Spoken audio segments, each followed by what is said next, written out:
بسم اللہ الرحمن الرحیم الحمد للہ والصلاۃ علی اہلہا۔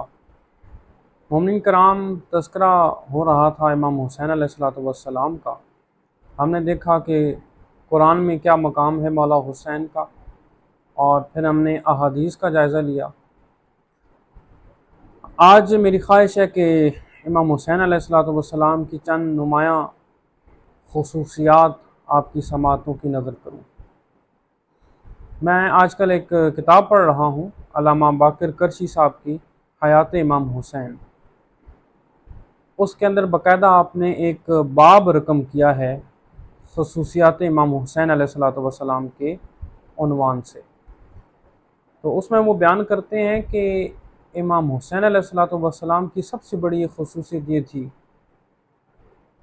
کہ وہ امامت کے منصب پہ فائز ہوئے۔ نہ صرف امام بنے بلکہ ایک امام کے بیٹے تھے، ایک امام کے بھائی تھے، اور ان کی ذریت میں سے اللہ نے پھر 9 حجتوں کو قرار دیا۔ امام حسین علیہ الصلوۃ والسلام اپنے مشن، اپنے مقصد کے حوالے سے بہت کلیئر تھے، انہیں کوئی ابہام نہیں تھا۔ بارہا انہوں نے اپنی تقاریر میں یہ ارشاد فرمایا کہ مجھے کربلا میں اسلام کی سربلندی کے لیے شہید ہونا ہے، اور آپ اپنے اس مشن پہ اس طرح ڈٹے ہوئے تھے کہ جیسے آپ کے نانا محمد مصطفیٰ نے اوائل اسلام میں یہ کہا تھا کہ میرے ایک ہاتھ پہ اگر سورج رکھ دیا جائے اور میرے ایک ہاتھ پہ اگر چاند رکھ دیا جائے اور مجھے یہ کہا جائے کہ میں اسلام سے انحراف کروں، تو قسم ہے مجھے اس ذات کی جس نے مجھے پیدا کیا، میں 1 انچ بھی اپنے اس موقف سے نہیں ہلوں گا۔ اور یہی معاملہ امام حسین علیہ الصلوۃ والسلام کا ہے۔ جب آپ کو کہا گیا کہ آپ کو یزید کی بیعت کرنی ہے تو آپ نے کیا ارشاد فرمایا؟ مثلی لا یبایع مثلا، مجھ جیسا اس جیسے کی بیعت نہیں کر سکتا۔ پھر امام حسین کی ایک بڑی نمایاں خصوصیت یہ تھی کہ وہ ظلم کے خلاف کھڑے ہو جاتے تھے، ظلم کو برداشت نہیں کرتے تھے۔ یہی وجہ ہے کہ جب آپ نے اسلام کو یوں سرعام پامال ہوتے دیکھا، ظلم و بربریت نے جب اپنی سرحدوں کو چھونا شروع کیا، تو امام حسین نے ظلم کے خلاف علم بغاوت بلند کیا۔ اگر امام حسین کی سخاوت کا تذکرہ کیا جائے تو سبحان اللہ۔ اس کتاب میں ایک واقعہ لکھا ہوا ہے کہ ایک دفعہ ایک شخص آیا، اس نے آ کے مسجد نبوی میں دیکھا کہ ایک طرف عبداللہ ابن زبیر بیٹھا ہوا ہے اور ایک طرف کوئی اور نامور صحابی موجود ہے اور ایک طرف مولا حسین بیٹھے ہوئے ہیں۔ اس نے آ کے کہا کہ میں نے اپنے چچا زاد بھائی کو قتل کر دیا ہے اور مجھ سے خون بہا مانگا جا رہا ہے، میں اللہ کے نام پر مانگتا ہوں کہ میری مدد کی جائے۔ تو جس ایک صحابی کو کہا، اس نے کہا کہ 100 درہم دے دیے جائیں۔ اس نے کہا کہ نہیں، میں خون بہا سے کم لینے پر ہرگز راضی نہ ہوں گا۔ پھر وہ عبداللہ ابن زبیر کے پاس آیا، انہوں نے کہا کہ اسے 200 درہم دے دیے جائیں، وہ نہیں مانا۔ پھر وہ آیا مولا حسین کے پاس اور کہا کہ میرا چچا زاد بھائی مجھ سے قتل ہو گیا اور میرے اوپر خون بہا ہے اور مجھے وہ ادا کرنا ہے، آپ میری مدد کیجئے۔ مولا حسین نے 10,000 درہم اسے عطا کیے خون بہا کے طور پر، اور پھر 10,000 درہم عطا کیے کہ اس سے تم اپنے معاشی حالات بہتر بناؤ۔ مولا حسین کی ایک نمایاں خصوصیت یہ تھی کہ آپ کے اندر بہت زیادہ عاجزی تھی، غرور و تکبر نہیں تھا۔ ایک مرتبہ آپ اپنی شاہانہ سواری پر موجود تھے تو مسجد کے باہر 2 فقیر زمین پر بیٹھے ہوئے کھانا کھا رہے تھے۔ انہوں نے آپ کو دعوت دی، آپ اپنے گھوڑے سے اترے، آپ ان کے ساتھ بیٹھے، آپ نے کھانا کھایا۔ پھر آپ نے ارشاد فرمایا چونکہ میں نے تمہاری دعوت قبول کی ہے، اب تمہیں بھی میری دعوت قبول کرنی چاہیے۔ امام حسین نے ان فقیروں کو اپنے ہاں دعوت پہ بلایا، انہیں اچھا کھانا کھلایا، بہترین لباس دیا، اور انہیں اتنا مال دیا کہ وہ پھر بے نیاز ہو گئے اور انہوں نے مانگنا چھوڑ دیا۔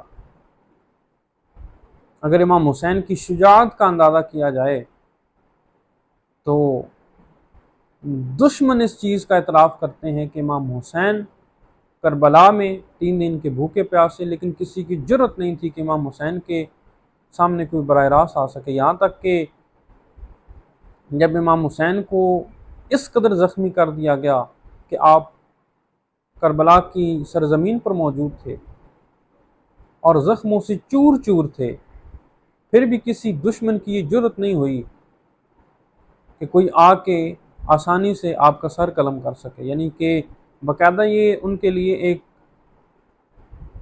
پریشانی کا باعث تھا کہ امام حسین کا سر کون قلم کرے گا۔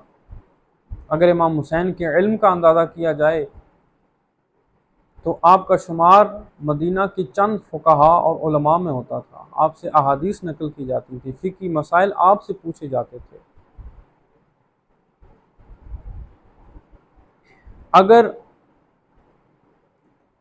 آپ کی رحمدلی کو دیکھا جائے اور آپ کی حسن اخلاق کو دیکھا جائے، آپ کے حسن اخلاق کو دیکھا جائے تو ایک دفعہ ایک کنیز آئی آپ کے پاس اور تحفے کے طور پر اس نے آپ کو خوشبو دی۔ مولا حسین نے اس سے وہ تحفہ لیا اور کہا کہ میں نے تمہیں اللہ کی راہ میں آزاد کر دیا۔ جب پوچھا گیا کہ آپ نے اپنی کنیز کو آزاد کیوں کیا، تو امام حسین ارشاد فرماتے ہیں کہ خدا کہتا ہے کہ اگر کوئی تمہارے ساتھ بھلائی کرے تو اس کے ساتھ اس سے بہتر بھلائی کرو۔ یہ مقام ہے امام حسین علیہ السلام کا۔ اگر رحمدلی کا اندازہ کرنا ہو تو ایک دفعہ آپ کے غلام نے کوئی بہت سیریس مسٹیک کی، کوئی غلطی ہوئی سرزد، تو اب امام حسین کو غصہ آیا، اس نے قرآن کی آیت کا یہ حصہ پڑھا کہ وہ لوگ جو اپنے غصے کو روک لیتے ہیں۔ امام حسین مسکرائے اور امام حسین نے کہا کہ میں نے اپنے غصے کو روک لیا۔ پھر اس نے آیت کا اگلا ٹکڑا پڑھا کہ وہ جو معاف کر دیتے ہیں، امام حسین نے مسکرا کے کہا کہ میں نے تمہیں معاف کیا۔ اور پھر اس نے آیت کا آخری حصہ پڑھا کہ وہ جو احسان کرتے ہیں، امام حسین نے کہا کہ میں نے تمہیں خدا کی محبت میں آزاد کر دیا۔ اگر آپ کی عبادت کا تذکرہ کیا جائے تو روایات میں ملتا ہے کہ آپ نے 25 حج پیدل کیے۔ اسی طرح آپ کے عمروں کا تذکرہ بھی ملتا ہے کہ آپ نے بہت زیادہ عمرے بھی کیے، اور عبادت آپ اس طرح کرتے تھے کہ آپ کے چہرے کا رنگ تبدیل ہو جاتا تھا۔ اور پھر اگر خوف خدا کی بات کی جائے تو لوگ حیران ہوتے تھے کہ امام حسین جب خدا کا تذکر آتا، یہ عبادت کرتے تو آپ کا جسم تھر تھر کانپتا تھا، لرزہ طاری ہو جاتا تھا۔ آپ سے پوچھا کرتے تھے آپ کے اصحاب کہ مولا حسین آپ اللہ سے اتنا کیوں خوف رکھتے ہیں؟ امام حسین ارشاد فرماتے تھے کہ جو کوئی اللہ سے نہیں ڈرتا قیامت کے دن وہ ذلیل و خوار ہوگا، اور جو اللہ کا خوف اپنے دل میں رکھتا ہے قیامت کے دن اسے امان دی جائے گی۔ تو یہ چند وہ خصوصیات ہیں مختصر انداز سے جو بیان کی گئیں جو امام حسین کی شخصیت کو نمایاں کرتی ہیں، اور یہی وہ خصوصیات ہیں جو امام حسین کے اندر تھیں، اور پھر آپ کربلا میں پہنچتے ہیں اور آپ اسلام کا پرچم بلند کرتے ہیں اور آپ ظلم و بربریت کے خلاف کھڑے ہو جاتے ہیں۔ بہت شکریہ۔